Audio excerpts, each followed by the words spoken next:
Bonjour, je m'appelle Francisca Galindo. Si vous ne me connaissez pas encore, je suis maître enseignante de Reiki Usui et Reiki Karuna depuis 2007.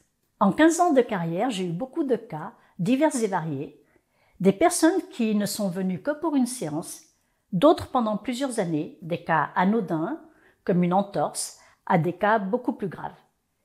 Et aujourd'hui, je souhaitais vous présenter les 2 cas de guérison les plus extraordinaires que j'ai eu l'occasion de vivre durant toutes ces années. Le premier cas, c'est un cas de guérison définitive de l'asthme. Pour tout vous dire, il s'agit de moi-même. Ma première crise d'asthme a démarré d'un coup, sans que je ne puisse expliquer pourquoi.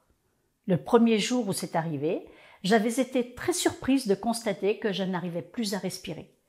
La seule solution que j'avais trouvée à ce moment-là était de sortir de la maison et d'aller au grand air. Lors de la crise suivante, je suis allée consulter un médecin qui m'a diagnostiqué de l'asthme. À cette époque-là, il aurait suffi que je sois en présence d'un chat à moins d'1 mètre pour que je commence à me sentir oppressée. Le médecin m'avait prescrit de la ventoline à prendre lors des crises, mais j'étais allée bien au-delà de ça. Je prenais de la ventoline dès que je sentais l'oppression arriver, car l'oppression me plongeait dans une angoisse terrible. Et le résultat était que la ventoline n'a plus fait effet et j'ai failli mourir étouffée. Mon médecin m'a sauvé la vie et il m'a prescrit du Sérétide. C'est de la cortisone à inhaler matin et soir pour tapisser mes bronches afin de mettre une barrière entre l'extérieur agressif et mes bronches. J'ai pris du Sérétide pendant 10 ans sans me poser de questions car j'avais trouvé un confort phénoménal dans la vie, sans craindre une crise d'asthme inopinée. Mais au bout de 10 ans, j'ai commencé à me questionner. Je me suis demandé pourquoi mon organisme réagissait aussi violemment en présence des animaux, de la nature, des bourgeons, du pollen et de tout ce qui se présente comme allergène. Car si je ne faisais plus d'asthme, je faisais des allergies de plus en plus sévères. Un peu comme si mon organisme avait remplacé un mal par un autre. À cette période-là, j'ai cherché une méthode naturelle pour soigner mon asthme et mes allergies. C'était en 2003. J'ai eu beaucoup de réponses de la part de Google, mais celle qui a retenu mon attention a été le Reiki. Le mot me semblait curieux et la description que les gens en faisaient aussi. J'ai pris contact avec un maître de Reiki qui m'a invité à une soirée rencontre et partage. Et c'est lors de cette soirée que j'ai décidé de me faire initier, car ce maître m'était apparu comme quelqu'un de sensé et de rationnel. Il m'avait quand même dit que des séances chez un praticien ne suffiraient pas, car pour que ma maladie soit guérie, je devais en trouver la cause inconsciente et qu'il n'y avait qu'un moyen, c'était de se former et de se soigner soi-même, d'être en quelque sorte son propre thérapeute.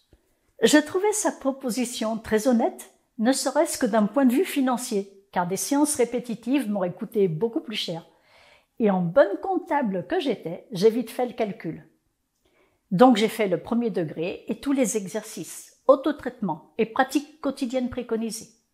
J'ai enchaîné les degrés et c'est lorsque je suis arrivée au 3e degré que j'ai arrêté mon traitement de Sérétide, avec des reprises de temps en temps lorsque l'oppression revenait, jusqu'à un arrêt définitif il y a 10 ans.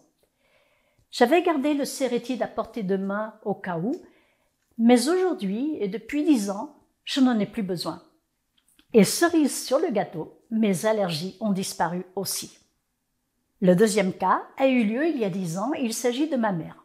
Ma mère s'était fracturé 2 vertèbres suite à une chute dans la rue et à l'hôpital, le médecin nous avait dit qu'elle devrait porter un corset en plastique dur et protégeant tout son buste pendant le restant de sa vie, car l'os de ses vertèbres risquait de sectionner la moelle épinière avec les conséquences que nous connaissons. Paralysie et fauteuil roulant. Le matin, elle devait avoir une aide soignante pour lui mettre le corset avant de se lever et ces contraintes-là l'agaçaient considérablement. Elle voyait que je recevais des clients pour des séances énergétiques. Oui, parce qu'elle vivait à la maison avec nous. Et elle a commencé à se dire qu'elle pouvait bien en bénéficier aussi. Moi, je n'avais pas eu l'idée de lui proposer du Reiki car le médecin m'avait dit qu'il n'y avait aucune possibilité de consolidation étant donné qu'elle souffrait d'ostéoporose et que ses os étaient trop fragiles.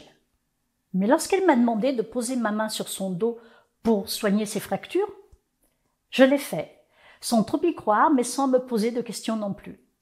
Je sentais l'énergie sortir par ma main dès que je la posais sur le corset au niveau de son dos. Quelquefois, je posais ma main sur le dossier du fauteuil où elle était assise, et ma main s'activait tout de suite. J'ai fait cela pendant environ 5 minutes à chaque fois, et plusieurs fois par jour, chaque fois qu'elle m'en faisait la demande. 1 an et demi plus tard, elle a passé une visite de contrôle à l'hôpital pour voir l'évolution de ses fractures. Je revois encore la tête du médecin qui est revenu avec les radios. Ma sœur et moi, qui avions accompagné ma mère, avons pensé à une aggravation, tellement le médecin avait l'air soucieux et perplexe. Puis, il nous a annoncé que ses vertèbres étaient consolidées et qu'elle pouvait enlever le corset. Il nous a dit que si elle tombait de nouveau, elle pourrait se fracturer partout ailleurs sauf là, tellement l'os était dense. Il s'est demandé par quel miracle cela avait pu être possible. Et sur le moment, je n'ai pas pensé à lui dire que j'avais pratiqué le Reiki avec ma mère, à sa demande à elle. Je n'ai pas osé lui dire parce que je n'avais pas prévu ce qu'il allait me dire. Je ne m'y attendais absolument pas. À ce jour, elle a 96 ans et je peux vous affirmer qu'elle est en pleine forme. Il est habituel que l'on m'envoie des personnes atteintes de brûlures conséquentes ou de cancers dont j'ai pour but d'atténuer les symptômes à travers le Reiki. Mais ces 2 cas sont relativement personnels à mes yeux et chacune des 2 pathologies était diagnostiquée de base comme étant incurable ou quasi incurable et définitive. C'est pourquoi je voulais les partager avec vous. Évidemment, leurs guérisons ont pris énormément de temps, plusieurs mois, voire même des années. C'est pourquoi il était vital d'être soi-même initié ou d'avoir un praticien à portée de main. Mais les résultats ont été concluants et vous vous en doutez, j'en suis particulièrement satisfaite. Dites-moi en commentaire si vous-même vous avez vécu une guérison extraordinaire ou si vous connaissez quelqu'un de votre entourage qui a eu une expérience semblable.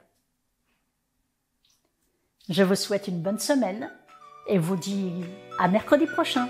Au revoir.